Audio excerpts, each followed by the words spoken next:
Hey, what's going on, everybody? It's Cornbread Trucker here, coming to you from the Loves. What is this? Knightstown, I think is what it's called, Indiana. Anyways, thought I would just do another video. This one I'm going to kind of gear towards maybe people that's on the fence, thinking about coming to trucking, wondering about can they make that transition to trucking.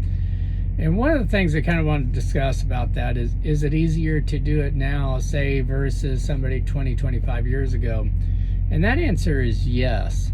It is much easier. There was totally different times back then. We didn't, 20 years ago, the automatic was just coming out. It wasn't that reliable. Now, automatics are kind of taken over much of the industry, at least with mega carriers, other smaller fleets. There's still plenty of manuals out there, and the people that drive them, I used to drive a manual, 13 speed, 15 speed. I believe the old International Cab Over that I used to drive, thinking that was a 10 speed, but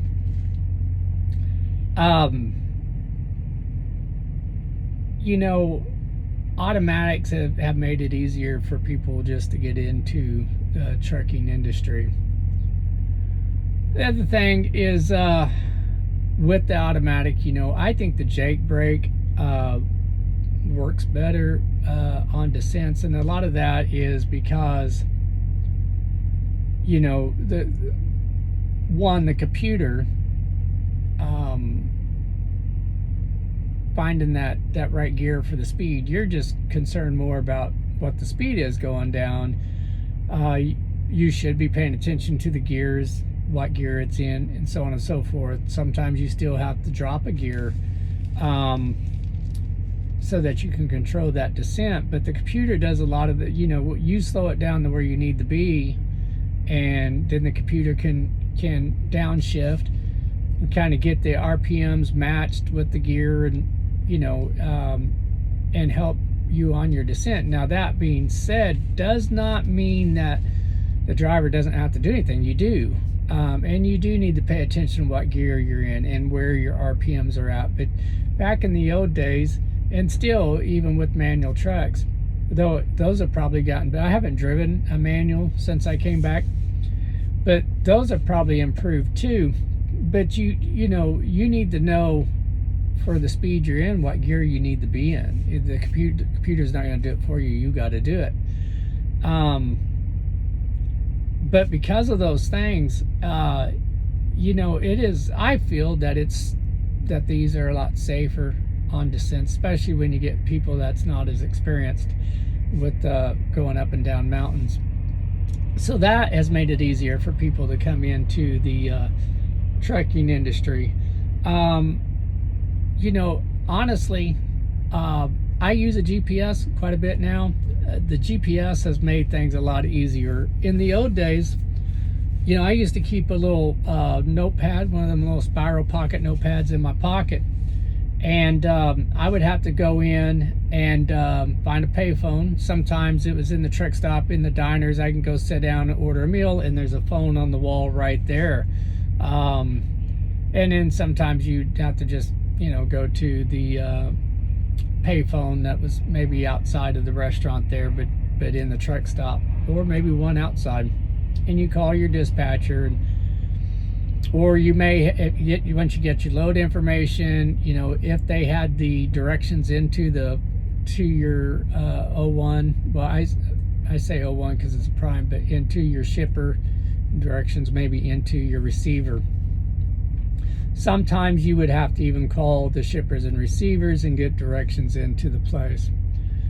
By the mid-90s and things, early 2000s, of course, everybody had a computer just about, as far as the shippers and receivers go, and you'd pick up your load, and they may, when you got your bills, you may also get a printout of directions on how to get into where you're going to make your delivery at.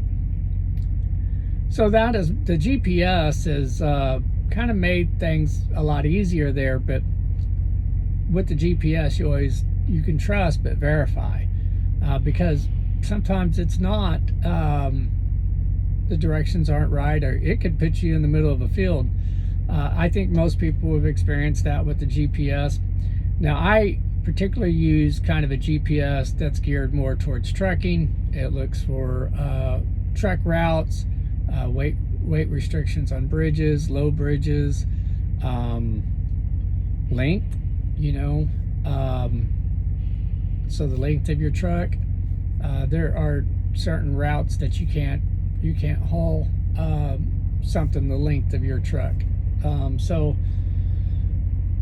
it looks into that, and it does. The one I have, this Garmin diesel, does a pretty good job. Been pretty happy with it. There's Rand McNally's got them out there and stuff. I've not used those, so the only Rand McNally I use is an Atlas, and but I'm not. It's not because I just favor one more than the other. It's just I got the Garmin diesel. Somebody I knew had one, had good luck with it, and so and matter of fact, the price I felt was better on it, so I went with it.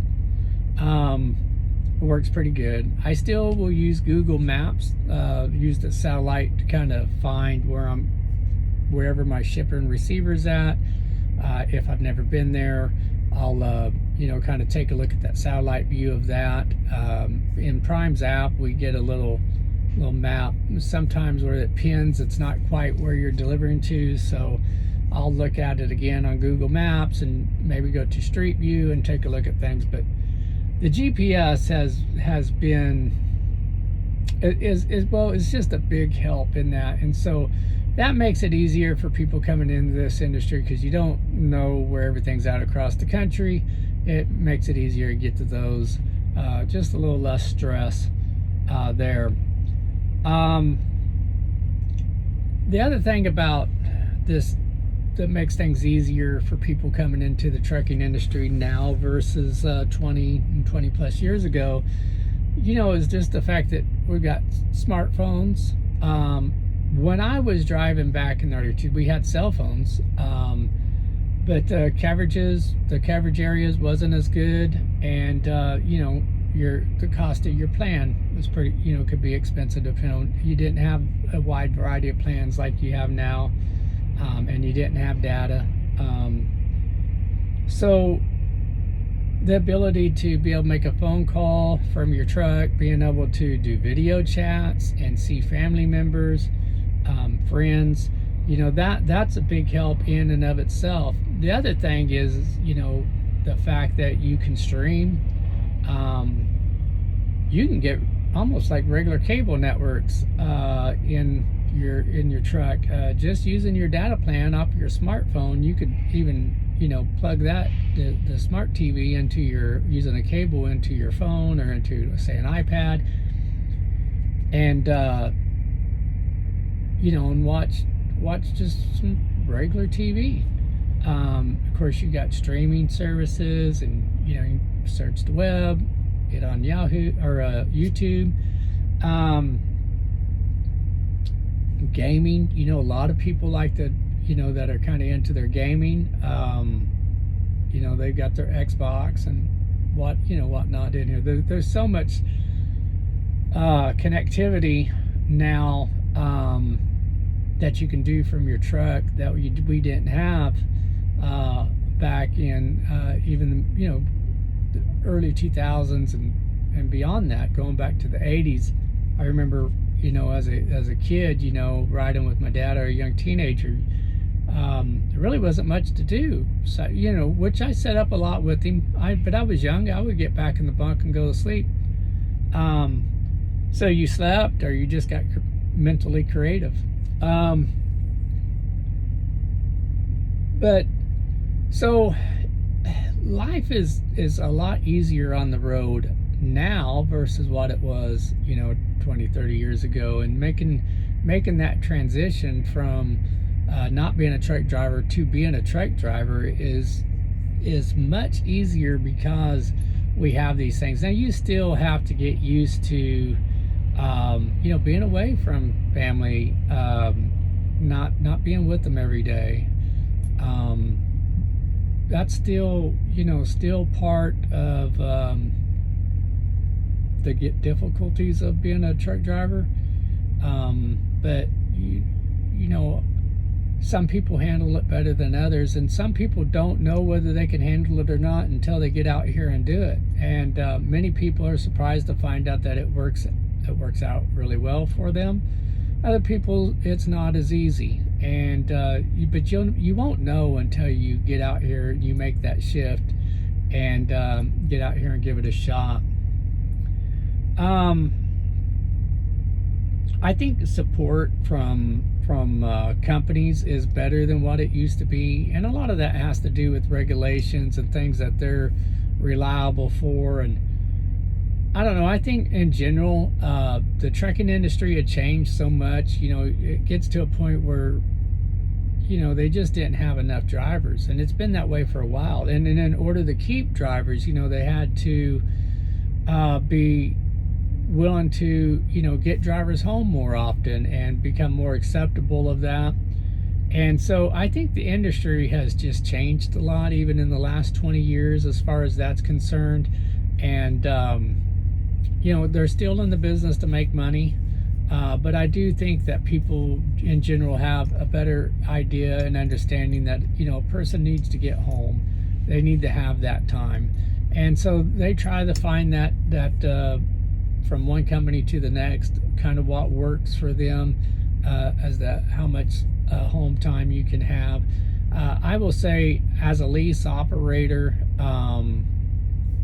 and going to be an owner operator, you know, soon.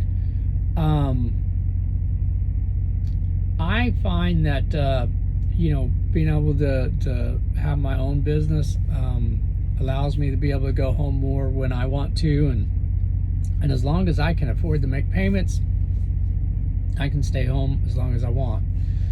I just need to be able to make those payments and then make sure my bills are paid.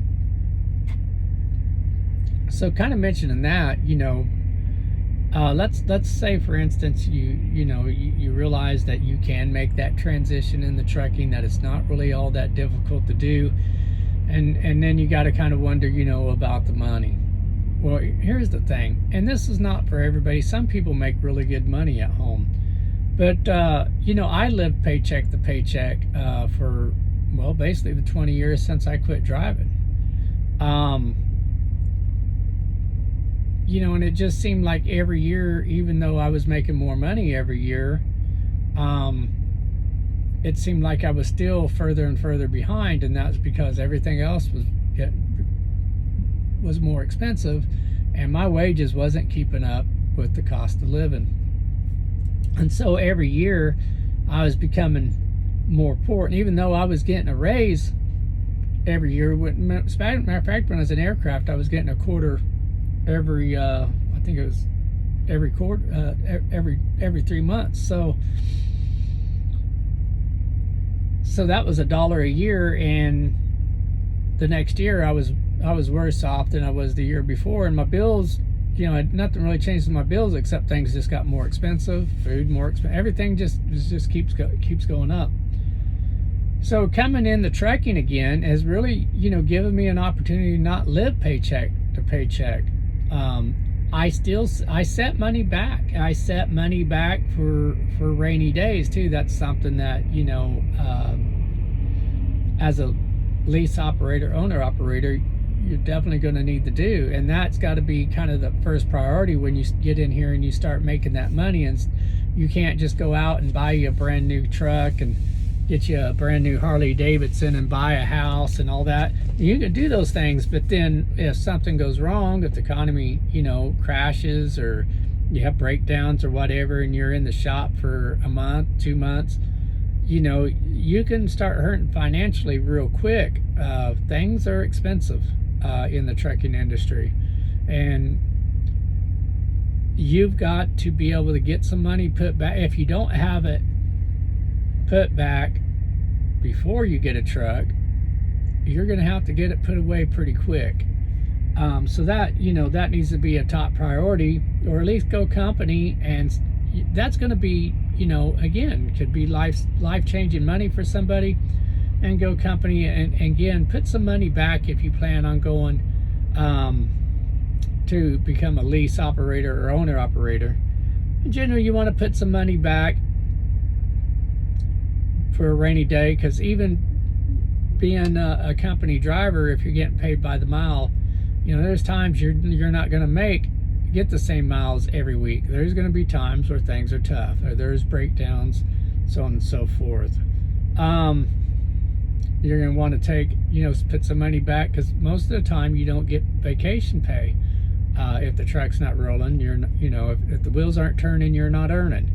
So definitely want to set money back, but the money that you can make in this, for most people, is going to be life-changing. And you can get to a point where you're not living paycheck to paycheck. And let me tell you that it's really nice to have some flexibility there and not have to you know, be biting your fingernails trying to figure out how you're gonna get bills paid. That is just, you know, and not worried about the insurance that's going to be due here in just a few months, and, you know, paying for a 6-month premium. Or I can't stress to you enough how much that has impacted my life, to be able to put money away for retirement, and to even look at investing in whether it be properties or whatever. They have the kind of money to make those investment decisions too. That has been a blessing in my life. I was not smart as a young person, and I didn't save the way that I should have. And you know, there came a point where I was really trying to figure out, what am I going to do for retirement? And you know, driving a truck has really helped change where I'm at with that. And I'm very grateful that I've had this opportunity to get out here and do this. So if you're on that fence and you just really wasn't sure about that transition, hopefully this video will kind of help you with that.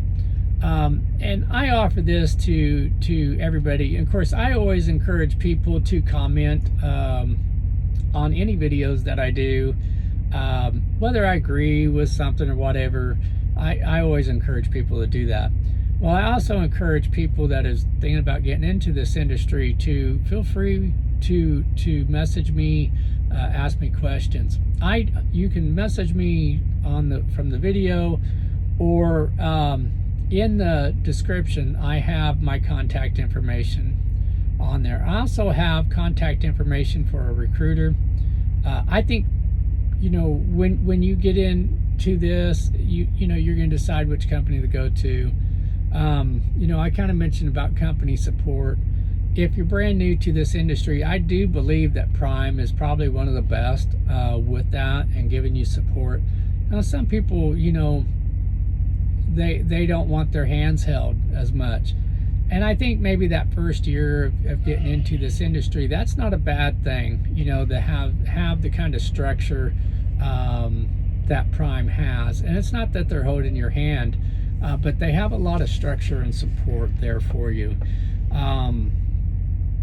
You know, like there's some people that's in the military, and they make careers out of it just because they like the structure of the military. Well, Prime's not the military by any way, shape, or form, but there is a lot of structure here, and there's a lot of support for somebody new getting into this industry.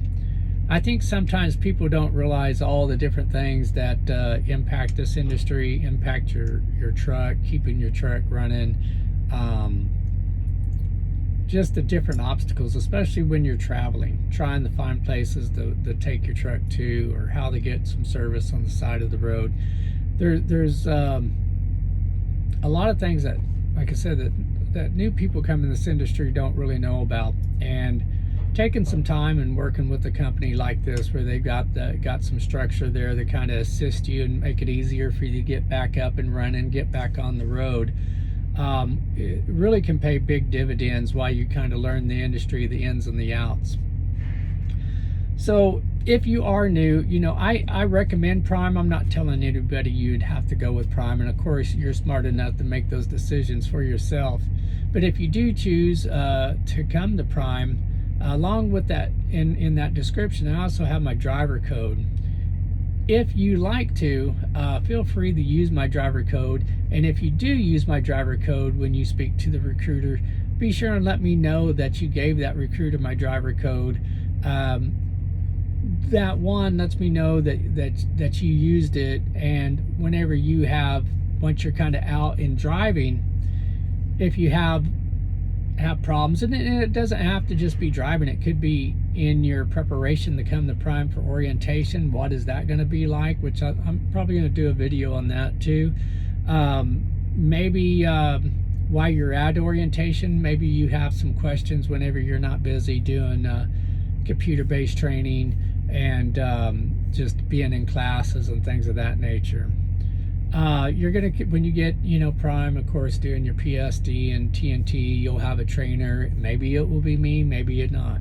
But anytime, feel free to ask questions, contact me, and then, of course, once you're out on your own, feel free. Sometimes there's just things you come up against. You don't really know whether you want to talk to your fleet manager about it, or really not sure what to do.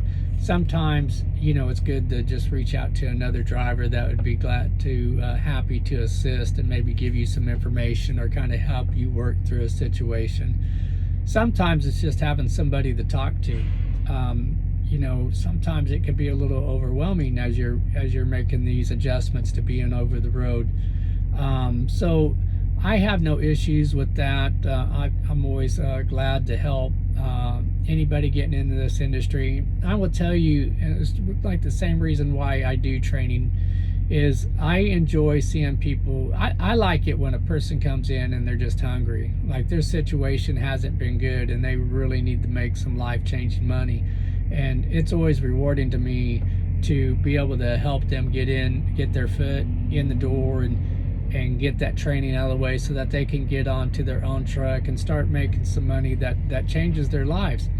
Whether they stay with Prime or they move on to another company, just being able to help them, do better financially, and again, just change their life and their whole outlook on the future.